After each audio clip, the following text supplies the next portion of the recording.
चलिए very very good evening सभी को आ जाइए आज के इस सेशन में। जैसा कि आपको पता है कि मैं अजीत मेहता जो आपका सेशंस ले रहा हूँ, ये सेशन आपका मंथली करंट अफेयर्स वाली सेशंस है। ये मंथली करंट अफेयर्स से हमारा सीधा का सीधा मतलब होता है कि वैसे मंथ के करंट अफेयर्स को आपके साथ लेके आऊँ जिसके एग्जामिनेशन के आने की पॉसिबिलिटीज काफ़ी ज़्यादा है। तो मैं इसी पर्पज से आपके साथ जनवरी से स्टार्ट किया हूँ। ये जनवरी से लेकर टिल अभी तक आपके जितने भी एग्जामिनेशंस होंगे, वेदर वो जेपीएससी के हों या फिर बीपीएससी के हों या फिर सीडीएस हो या सीएपीएफ हो, इन सबों में ये आपके लिए कारगर साबित होगा। हालांकि ये सेशन 6:30 की है, बट थोड़ी सी लेट हो जाती है क्योंकि आज फिर से ग्लोबल नेटवर्क इशू देखने को मिला था। जैसा कि आपने देखो आज कई तमाम बैंकों में नेटवर्क इशू रहा है, उसी तरह से जो हमारा इंटरनेट कनेक्शंस है उसमें भी इशू देखने को मिला था। बट डोंट वरी, सेशंस आपको मिल जा रहा है और कल जो सेशन मिलेगी आपको, वो सेशन आपका करंट मंथ का मिलेगा। ये आपका जनवरी 2021 का सेशन चल रहा है। ओके, आइए सेशन की शुरुआत करते हैं। फटाफट आप सभी को सब्सक्राइब कर लो। ओके, लाइक एंड व्यू में आ जाओ। So daily current affairs upcoming examinations के लिए आपको दिया जा रहा है। ये अजीत मेहता सर, सब्सक्राइब करें आप हमारे सब्सक्राइब करें हमारे एमएनए ट्यूटोरियल्स को। आइए आगे बढ़ते हैं। For regular current affairs and daily news analysis आप मेरे को सब्सक्राइब करते रहो हमारा एमएनएन ट्यूटोरियल्स पे। डेली करंट अफेयर्स यूपीएससी के लिए, बीपीएससी, जेपीएससी, सीडीएस और सीएपीएफ के लिए मिनिमम 6 मंथ का बैकअप तो रिक्वायरमेंट होता ही होता है। इसलिए मैं 6 मंथ के बैकअप को पूरी तरह से आपको कर देना चाहता हूँ। ये 2 राउंड आपकी बैकअप चलेगी। एक राउंड ये क्वेश्चन होंगे, फिर इसके अलावा भी 1 राउंड क्वेश्चन चलेंगे, ताकि आप पूरी तरह से फिट बैठो अपने कमिंग एग्जामिनेशन के लिए और पूरी तरह से टेंशन मुक्त हो जाओ करंट अफेयर्स को लेके। सो लाइव सेशन हम लोग बहुत जल्द आ रहे हैं, बट आपको ज़रूरत है हमारे चैनल को सब्सक्राइब करने की। ऐसे तो आप लोग बहुत सारे बंदे हैं हमारे जो मुझे जानते हैं, बट फिर भी जो लोग नए बंदे हैं यूट्यूब पे, नए बंदे आते रहते हैं। So I am Ajit Mehta, 7 year of teaching experience. I had taught in Chanakya IS Academy, and as well as I am teaching now in Plus Educator at An Academy even, and I had done my Master of Economics, okay, and pursuing my PhD. So please enjoy our experience and fix your seat in your coming competitive examinations. Okay, all live and structure courses आपको मिल सकता है। Lessons by only qualified educator के साथ हमारे साथ जो team है, quizzes, mock test and doubts clearance session आपको मिलेगा।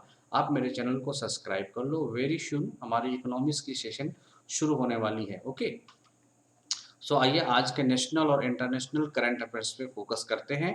और ये करंट अफेयर्स नेशनल इंटरनेशनल का जो होगा वो मंथ ऑफ जनवरी 2021 का है।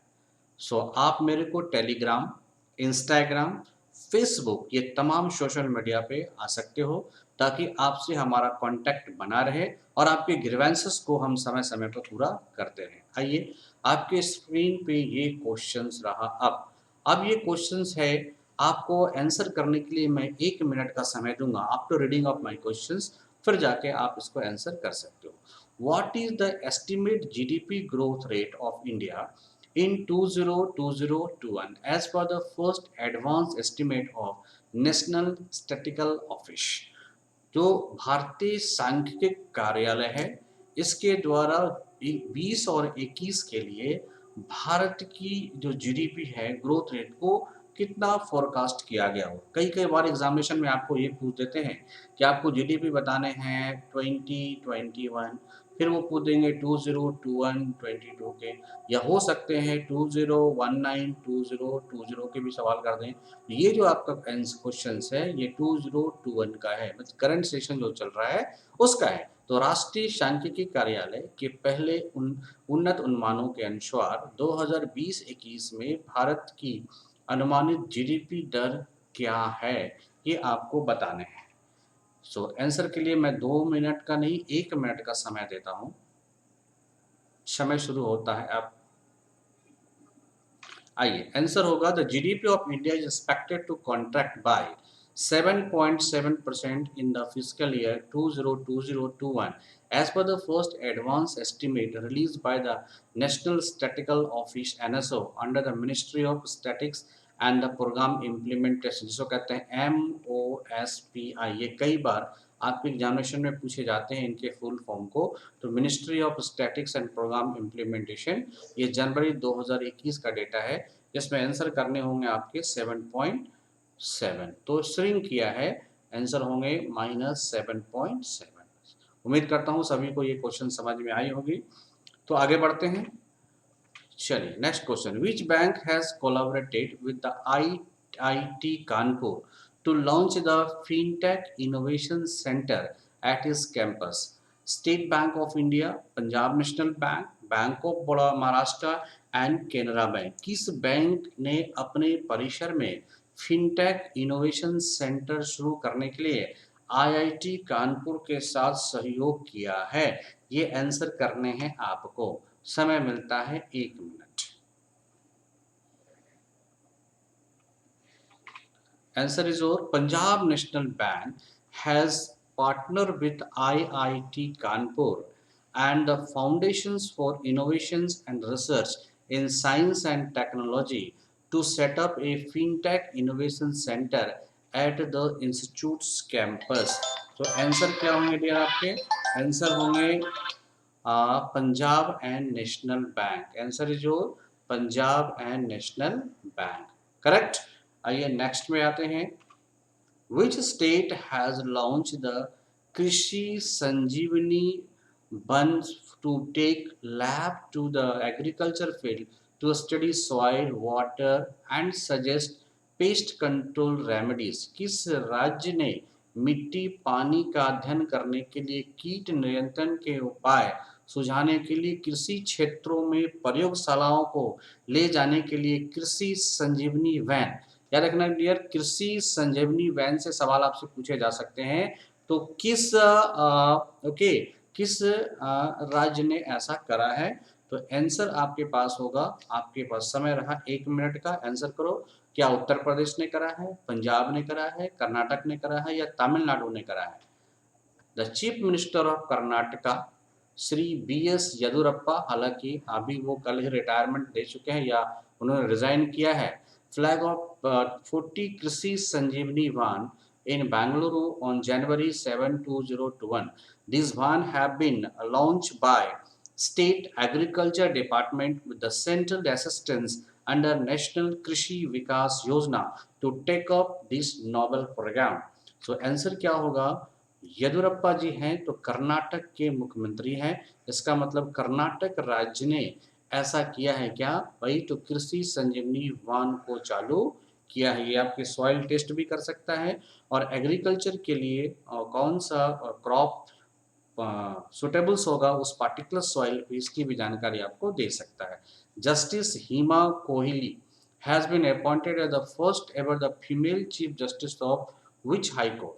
तो न्यायमूर्ति हिमा कोहली भारत के किस हाई कोर्ट की पहली महिला चीफ जस्टिस अपॉइंटेड हुई है? ओके, कर्नाटका, दिल्ली, लद्दाख और तेलंगाना आपको बताने हैं आंसर। क्वेश्चन आपके शुरू होते हैं समय ये। तो आंसर होंगे द सीनियर मोस्ट जज of Delhi high court. Okay, justice Hima Kohli has been appointed as new Chief Justice of Telangana High Court. She is the first woman to be sworn as the Chief Justice of Telangana High Court. तो Telangana high court की पहली महिला chief justice होने का गौरव किसे प्राप्त है? हेमा कोहली जी को। ओके, और ये पहली महिला चीफ जस्टिस हैं और ये दिल्ली हाई कोर्ट। ओके, चलिए, तो senior most Delhi high court की जज रह चुकी हैं। तो आंसर होगा has been appointed the first ever the female chief justice of the high court of, answer क्या होगा? Telangana, high court of Telangana. Very important है डियर ये। Which assets management company has launched the investor awareness campaign title पेशन को रोको मत? बहुत important है। Assets ARC होती है डियर, एसेट्स मैनेजमेंट कंपनी होती है जो आपके एसेट्स की वैल्यूज या फिर उसको मैनेजमेंट करने का काम करती है। इन्होंने एक इन्वेस्टर अवेयरनेस कैंपेन चलाया, उसका नाम क्या है? पैशन को रोको मत। तो IDFC mutual fund, SBI mutual fund, ICICI prudential mutual fund या टाटा म्यूचुअल फंड, किस स्टेट मैनेजमेंट कंपनी ने पैसों को रोको मत शीर्षक से निवेशक जागरूकता अभियान शुरू किया है? तो आंसर आपको करने होंगे, ओके, आईडीएफसी म्यूचुअल फंड्स।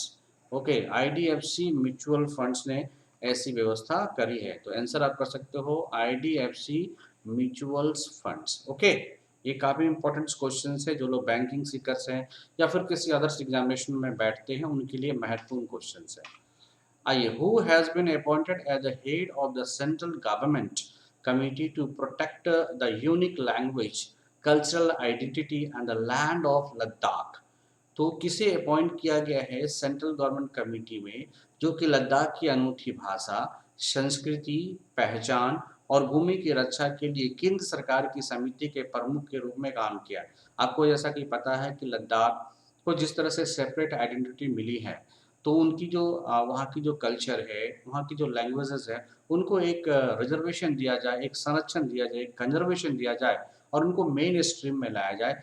इस चीज़ को या इसे लीड करने के लिए एक कमिटी बनाई गई और उस कमिटी का हेड किसे बनाया गया, ये आपको आंसर करना है। तो आंसर होगा dear, the central government has decided to form a committee to protect the unique language, cultural identity and the land of Ladakh. The committee will be headed by minister of state of home G Kishan Reddy. G Kishan Reddy मतलब जो कि राज्य स्तरीय गृह मंत्री हैं। Okay, answer होगा जी Kishan Reddy. Very good questions. Alan Burgess, who has passed away recently, was the world's oldest living first-class cricketer. He was from which country? ये सबसे विश्व के सबसे बुजुर्ग कह सकते हो और सबसे हाईएस्ट उम्र में थे जिनका निधन हुआ है एलन बर्गस का। आपको बताना है कि एलन बर्गस किस राज्य से गेम खेलते थे। अब उम्मीद करता हूँ आप सबों को ये सेशन काफ़ी अच्छा लग रहा होगा। समय समय पर मैं ये कहता चलूँ कि एमिनेंट ट्यूटोरियल को आप क्या करो, सब्सक्राइब करो और मुझे फॉलो करो टेलीग्राम पे, ताकि आपको समय समय पर वो मिलता रहे, इसके पीडीएफ मिलता रहे। मैंने एक जनरल स्टडीज़ ग्रुप बनाया है। कल से डियर झारखंड स्पेशल के जो क्वेश्चंस होंगे, important questions for Jharkhand special, वो भी आपको मिला करेगा। ओके, सो एलन बर्गस जो है, who has passed away recently, was the world's oldest living first-class cricketer. He was from which country? तो England, West Indies, Australia and New Zealand. आपको बताना है कि किस कंट्री के ये हैं। सो आप बता सकते हो Alan Burgess, the world oldest living first class cricketer from New Zealand. ये किस कंट्री के हैं डियर? तो न्यूजीलैंड के ये कंट्री हैं। He was age 100 years and 250 day.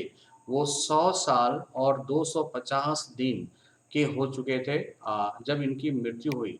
तो पूरी दुनिया के सबसे बुजुर्ग क्रिकेटरों में शामिल है।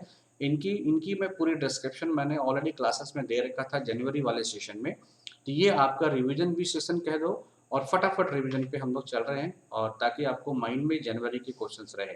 The world first double stack long haul container train was flagged off by PM Modi recently. The train will run between which state? ये काफ़ी इम्पोर्टेंट हो जाता है इसलिए क्योंकि आपको पता है कि पूरी दुनिया की सबसे पहली और पहली बोलो, इतनी बड़ी ट्रेन जो है, जो डबल कंटेनर के रूप में चलाई जा रही है, वो भारत के द्वारा चलाया जा रहा है। तो इस ट्रेन को किन स्टेशनों के बीच चलाया जाएगा या किस राज्य से राज्य के बीच में चलाया जाएगा, जिसका उद्घाटन पीएम मोदी ने खुद करा है? तो Maharashtra and Bihar, Haryana and Rajasthan, Jammu and Kashmir या तमिलनाडु एंड उड़ीसा।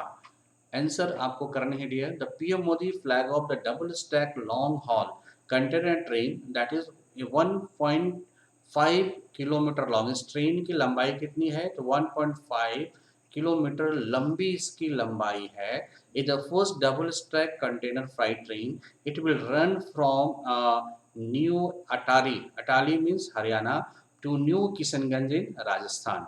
तो आप ऐसे बोल सकते हो हरियाणा से राजस्थान, या आप बोल सकते हो अटारी बॉर्डर है डियर, अटारी बॉर्डर टू आप बोल सकते हो किशनगंज। ओके, तो इन दोनों के बीच में ये डबल डेकर जो है माल वाहक कंटेनर ट्रेन चला करेगी और ये 1.5 किलोमीटर लॉन्ग है।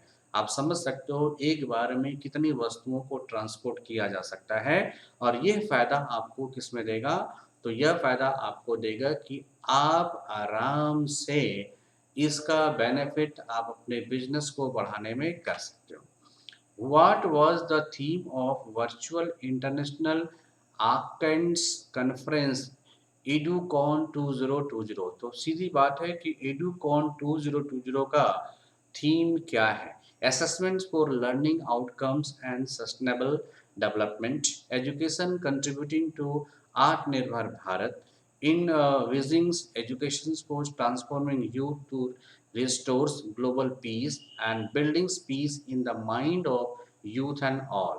तो वर्चुअल इंटरनेशनल अखंड सम्मेलन एडुकॉन 2020 का विषय क्या था, ये काफ़ी इम्पोर्टेंट फिर से है। देखो आपके सामने जो आने वाली कमिंग एग्जामिनेशंस हो सकती है, हालांकि कोविड-19 से कुछ भी डिस्ट्रैक्शंस हो सकता है, लेकिन ये मान के चलो कि आने वाले जो आपको एग्जामिनेशन मिलने वाले हैं वो पॉसिबिलिटीज़ है, वो एग्जामिनेशन जेपीएससी के हो सकते हैं, एसएससी के हो सकते हैं, व्हाटएवर तमाम एग्जामिनेशंस पाइपलाइन में है। तो मेक योर हैबिट और करंट अफेयर्स की जिस तरह से एबिलिटीज़ बढ़ रही है, जिस तरह से इंपॉर्टेंस बढ़ रहा है, ये 14% तक आपको शेयर दे सकता है आपके जनरल अवेयरनेस के सेक्शंस में। ओके, तो आपको बताने हैं कि कौन सा इसका एडुकॉन का कौन सा इसका थीम है। आंसर होगा the union education minister Shri Ramesh Pokhriyal. कौन है जी, तो श्री रमेश पोखरियाल। ओके, निशांक जो कि अब चेंज हो चुके हैं क्योंकि मिनिस्टर का नाम ही बदल गया है, एजुकेशन मिनिस्टर हो चुका है। ओके, आप देख लीजिएगा कि कौन से आपके एजुकेशन मिनिस्टर राइट नो है। तो एडुकॉन 2020, देखो इससे भी क्वेश्चन बन सकते हैं कि एडुकॉन 2002 किसने फ्लैग ऑफ किया था, इनका नाम श्री रमेश पोखरियाल आ सकता है। ओके, वीडियो कॉन्फ्रेंसेस के द्वारा, और इसका जो थीम था सो envisioning education for transforming youth to restore global peace. The government of India celebrated the Pravasi Bharatiya दिवस ऑन विच डे एनुअली। आपको पता होगा कि महात्मा गांधी के साउथ अफ्रीका से भारत आने के क्रम में जिस दिन वो भारत आए थे उस दिन से ही आपको प्रवासी दिवस मनाया जाता है और इसकी शुरुआत अटल बिहारी वाजपेयी ने करी थी। तो ये सीधी सी बात है, इसका आंसर क्या होगा, तो भारत सरकार प्रतिवर्ष किस दिन प्रवासी भारतीय दिवस मनाती है, आपको आंसर करने हैं। तो प्रवासी भारतीय दिवस जिसको कहते हैं NRI Day is observed by the Republic of India on 9th January to mark favored and contributions made by the non-residential Indians toward the welfare and development of nation। जिस तरह से एनआरआई हैं, मतलब भारत में पैदा हुए हैं, भारत में उनका बॉर्न हुआ है, बट अपने बिजनेस पर्पज से वो किसी दूसरे कंट्री में रह रहे हो तो उन्हें मैं एनआरआई कहता हूँ। तो इन एनआरआई डे में इन सबों को बुलाया जाता है भारत के अंदर, और कई लोगों ने इंडिया के वेलफेयर में अपना कंट्रीब्यूशन दिया है, उनको ग्रीट किया जाता है और इन्फ्लुएंस किया जाता है कि अब अधिक से अधिक लोग जो है भारत में भारत की तरक्की में भागीदार बने। After all you are Indians. Okay, चलिए, सो आंसर इसका क्या होगा डियर, तो 9th जनवरी। ओके, ये answer is your 9th January. Make your answers. Shaurya salary account. Shaurya salary account is a new product launched by which bank for the defense personnel। जितने भी सेना में काम करते हैं जो डिफेंस पर्सनल हैं उनके द्वारा एक अकाउंट्स लॉन्च किया गया। उस अकाउंट्स का नाम क्या है, शौर्या सैलरी अकाउंट्स। तो बताना है कि किस बैंक के द्वारा इसे लॉन्च किया गया है, बंधन bank, Canara bank, HDFC bank या कोटक महिंद्रा बैंक। शौर्य वेतन खाता रक्षा कर्मियों के लिए किस बैंक द्वारा शुरू किया गया एक नया उत्पाद है, आपका आंसर होगा प्राइवेट लेंडर बंधन बैंक हैज लॉन्च बंधन bank Shaurya salary account to provide the banking and financial services to the personnel of the armed force and the parliamentary services। तो आंसर क्या होगा डियर, बंधन बैंक। ये micro finance था ये पहले और काफ़ी तेज़ी से ग्रो कर रहा है। Earlier it was a micro finance और ये कैलकाटा की कंपनी थी, कोलकाता सॉरी, कोलकाता की कंपनी थी। Now it is got the licence of banking operation from the Reserve Bank of India. Okay, आइए तो मोबाइल ऐप्स सतर्क नागरिक। आप देखो कि एक मोबाइल ऐप चालू की गई थी जिसका नाम है सतर्क नागरिक, and the departmental vigilance officer portal has been launched by which state for easy grievances of redressals। तो आसान शिकायत निवारण के लिए किस राज्य द्वारा मोबाइल ऐप सतर्क नागरिक और विभागीय सतर्कता पोर्टल लॉन्च किया गया है? दिल्ली, मध्य प्रदेश, जम्मू कश्मीर एंड उत्तर प्रदेश। आपको बताना है कि सतर्क नागरिक जो ऐप्स है वो किस राज्य के द्वारा लागू किया गया है। अपने जो पब्लिक्स हैं उनकी शिकायत को सुनना या फिर उनको समय रहते हुए किसी भी आने वाली आपदा की जानकारी दे देना, किसी डिजास्टर की जानकारी दे देना। दिल्ली, मध्य प्रदेश, जम्मू कश्मीर एंड उत्तर प्रदेश। तो इसे लॉन्च किया गया है जम्मू एंड कश्मीर के द्वारा। तो जम्मू एंड कश्मीर के जो लेफ्टिनेंट गवर्नर हैं मनोज सिन्हा, ओके, ने लॉन्च किया है mobile application Satark Nagrik and developmental vigilance officers portal to do of Jammu and Kashmir anti corruption bureau. Recently इसको लॉन्च किया गया है, मतलब जनवरी के आसपास का। Okay, so answer is your Jammu and Kashmir. Answer क्या करोगे डियर? तो जम्मू एंड कश्मीर, करेक्ट। चल, फॉस्टीन आर्कजी क्या है? Touadera has recently been reelected as the president of which country? Faustin आर्के टॉडेरा को किस देश के राष्ट्रपति के रूप में फिर से डबल चुन लिया गया? क्योंकि जब कभी किसी राष्ट्रपति को डबल चुना जाता है, कहीं ना कहीं उनकी एक लोकप्रियता काफ़ी अच्छी होती है, उनका परफॉर्मेंस काफ़ी अच्छा होता है, तो इस तरह के क्वेश्चनों को पूछे जाने की पॉसिबिलिटी बनती है। तो आप सभी से आग्रह है कि इन तरह के क्वेश्चनों पर भी फोकस जरूर से जरूर डालना चाहिए। तो Liberia, Central African Republic, Democratic Republic of the Congo और बुरुंडी। तो बताना है कि किसके द्वारा ये किया गया है या किस कंट्री के राष्ट्रपति इन्हें बनाया गया है। तो Faustin Archange Touadera, okay, has been reelected as the president of Central African of Republics, Central African of Republics. तो आप बता सकते हो सेंट्रल अफ्रीकन ऑफ रिपब्लिक्स इसका आंसर होगा। क्लियर? इन्हीं के राष्ट्रपति इन्हें डबल चुन लिया गया है, फॉस्टीन ओके आर्किस टोडेरा। चलिए next, the Pravasi Bharatiya Divas convention 2021 is which editions of the programme? ये जो प्रवासी भारतीय दिवस मनाया जाता है, ये कैमा प्रवासी भारतीय दिवस था? मीन्स इससे पहले कितने प्रवासी दिवस मनाए जा चुके हैं? ओके, 19 था, 18 था, 15 था या 16 था? ये भी काफी इंपॉर्टेंट है। ओके, सो ये आपका आंसर होगा 16 प्रवासी भारतीय दिवस।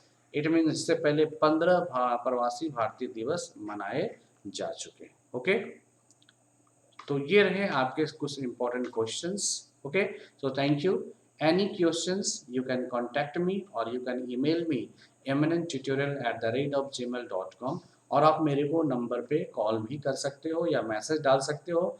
बट मैं आपसे कहूँगा काइंडली आप सब्सक्राइब करें हमारे यूट्यूब चैनल्स को, ताकि आपको समय समय पर हमारे सेशंस मिलता रहे। तो ये जनवरी की सीरीज जो है, ये दूसरी सीरीज है।